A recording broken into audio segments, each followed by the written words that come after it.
اور پھر اتنے ہٹ دھرم ہوتے ہیں کہ اس کے خلاف سننا بھی نہیں چاہتے. جیسے کنڈے آئے تو پھر کیا نہیں، گھر سے باہر نکالنا نہیں، دوسرے کو بھیجنا نہیں. سویرے سے شام تک فاتحہ جو ہے نا وہ دوسروں کو بھیجتے ہیں اور کھلاتے ہیں، سب کچھ کرتے ہیں، لیکن کنڈے آئے تو پھر فتوے لگ گئے. اب جو ہے نا میت ہو گئی تو 40 دن تک اس کے پورے خاندان والے بھی نہ نکلے. ارے بھائی جس کی بیوی ہے وہ ٹھیک ہے، اس کو عزت گزارنا چاہیے، نہ کہ پورے خاندان کو لگا دی جاتی ہے پابندی. تو یہ جو ہے نا وہ کیا ہے، نہ تو کہیں لکھا ہوا ہے اور نہ ہی کہیں سے جو ہے نا وہ کیا ہے سمجھا ہے. اور اگر اس کے خلاف اگر کر دیے تو فتوے، تو یہ جو ہے نا وہ کیا ہے، گمراہی ہے نا. اچھا، اور وہی پڑھا دیتے ہیں اپنی اولاد کو. وہی جو ہے نا وہ کیا پڑھاتے ہیں کہ خود تو جاہل تھے ہی، اور ساتھ میں کیا کر دیا، اولاد کو بھی جاہل کر دیا. اچھا، اب اپنی سمجھ میں جو آ جائے، کتاب اپن نے پڑھ لیے، ہم دوسروں کو مسئلہ بتا دیتے ہیں، دوسرا جو ہے نا وہ تیسرے کو بتا دیتا ہے، یہ سب. لیکن کیا ہے، اصل علم تو وہ نہیں ہے جو ادھر ادھر جا رہا ہے. اسی میں تو گمراہیت پھیلی ہے. نہیں بات سمجھ میں آئی؟ اسی میں تو جو ہے نا وہ کیا ہے، صحیح علوم تک نہیں پہنچے. اللہ تبارک و تعالیٰ کے ساتھ کیسے جو ہے نا وہ کیسا جو ہے نا وہ اس کے بارے میں سوچنا، کیسا سمجھنا، کیسے علم توحید جو ہے نا اس سے لوگ کیا ہو گئے خالی. اب جو ہے نا وسوسے آ رہے ہیں، نماز پڑھو، پہلے اس کو سیکھو، پھر اس کے بعد جو ہے نا وہ کیا ہے، تو پہلے ذکر اللہ کرو. وَاذْكُرِ اسْمَ رَبَّكَ فَصَلَّىٰ. پہلے تم کیا کرو، اس کا ذکر کرو. قرآن کیا کہتا ہے، پہلے تم اس کا کیا کرو، ذکر کرو. فَصَلَّىٰ، پھر اس کے بعد جو ہے نا وہ کیا کرو، نماز کو قائم کرو. کیونکہ ذکر جب ہوگا، سارا وجود جب نورانی ہو جائے گا، تو اس کے بعد تمہیں ذکر نورانیت کی بنیاد پر جو ہے نا وہ کیا ہوگا، تم خدا کا مشاہدہ کرو گے. اگر وہ نورانیت ہی نہیں ہے تو پڑھتے رہو نماز زندگی بھر. تو اصل علم کون سا سیکھنا ہے، اس علم کو جس سے خدا کا مشاہدہ ہو. اب دنیا جو ہے نا وہ نماز پڑھوا بھی رہی ہے، پڑھ بھی رہی ہے، اور اپنے گمان میں نماز تو پڑھتی نہیں، قرآن کی تلاوت تو کرتی. میں نے 4 قرآن ختم کر دیے. ارے قرآن نے تجھ کو ختم کر دیا، تو کیا قرآن کو ختم کرتی ہے کہ نہیں؟ بات سمجھ میں آئی کہ نہیں؟ کہ وَيَضِلُّ بِهِ كَثِيرٌ وَيَهْدِي بِهِ كَثِيرًا، کہ قرآن جو ہے نا وہ کیا دے، ہدایت بھی دیتا ہے، اور قرآن کیا کرتا ہے، گمراہ بھی کر دیتا ہے. تو گمراہ کیسے ہوتا ہے کہ سمجھ کے نہیں پڑھا. اس کو جو ہے نا وہ کیا کرنا پڑتا ہے، سمجھ کے. میرا بیٹا حافظ ہے، الفاظوں کا حافظ ہے، صحیح ہے نا، بات سمجھ میں آئی. عالم ہے، الفاظوں کا، حروفوں کا. خدا کی ذات اور صفات کا عالم نہیں ہے. تو اس کی صفت جو ہے نا وہ کیا ہے، خوب اچھے سے ذہن میں رکھو اور اچھے سے سمجھو کہ وہ اس کی صفت جو ہے نا وہ کیا ہے، صفت العلم ہے. ہے نا بات سمجھ میں؟ تو اول و آخر کے علوم جو ہے نا اس صفت میں موجود ہیں. نہیں بات سمجھ میں؟ اور جب اول و آخر کے علوم اس میں موجود ہیں تو علم کی جب تجلی ہوگی، بات سمجھ میں آئی کہ نہیں، تو ویسے ہی مخلوق بننا اور بگڑنا چالو ہوگی، ویسے ہی نور جو ہے نا وہ کیا ہے اس سے ملے گا. بات سمجھ میں آئی کہ نہیں؟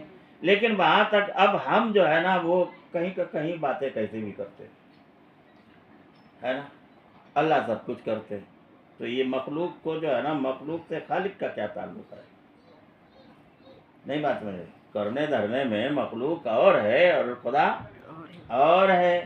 لیکن یہ جو ہے نا وہ کیا کر دیتے سب کچھ. تو وہ مخلوق کے کام کرے گا کہاں مخلوق کہاں قدیم، نہیں بات سمجھ میں، کہاں مخلوق اور جوڑ دیا کس سے؟ قدیم سے۔ اب ہل جو اگر چلانا ہے، ناگر بکر کرنا ہے، ٹریکٹر چلانا ہے، خدا کرے گا؟ آئی نا بات سمجھ میں؟ لیکن اس کو کیا نہیں، سب کچھ بیٹھو اپنے گھر پر، سب کچھ اگر اللہ تعالیٰ کرتا ہے کہ بکری چل سکتی بغیر تمہارے چلائے؟ کوئی کام ہو سکتا ہے کیا؟ کرتا ہے وہی، کیسے کرتا ہے اس کو سمجھنا ہے، اس کی معیت، اس کی قربت، وہ تمہارے ساتھ ہے تو اس کو سمجھنا پڑے گا نا۔ اس کو جو ہے نا وہ کیا ہے؟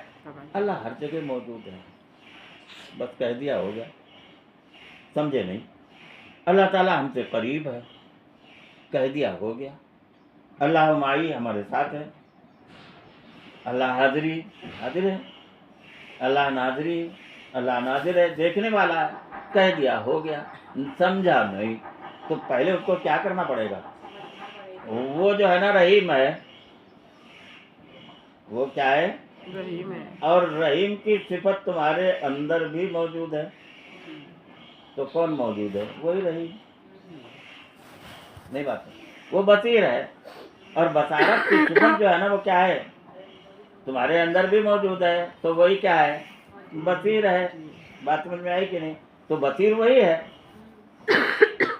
وہ فعال ہے، وہ کام جیسا چاہتا ہے وہ کرتا ہے، تمہارے اندر وہ صفت موجود ہے تو تم اس کے کیا ہو؟ قریب ہو، ہے نا؟ اور وہ صفت تمہارے اندر موجود نہیں ہے تو تم کیا ہو؟ اس کے قریب نہیں ہو، نہیں بات سمجھ میں آئی؟ تو وہ اگر تمہارے قریب ہے تو اپنی صفت کے اعتبار سے تمہارے اندر وہ چیز ہے، تو اسی لیے تو خلقوا باخلاق اللہ واتصفوا بصفات اللہ، تم اس کے صفت کے ساتھ جو ہے نا وہ کیا ہو جاؤ؟ متصف ہو جاؤ۔ ابھی بھی نہیں سمجھ میں آیا کہ وہ قریب کیسے ہے؟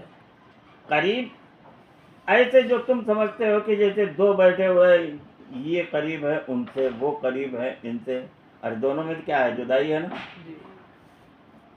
وہ وہاں ہے تو وہ یہ اشارے چلتے نہیں۔ بات سمجھ میں آئی کہ نہیں؟ دماغ میں اچھے سے بیٹھی کہ نہیں؟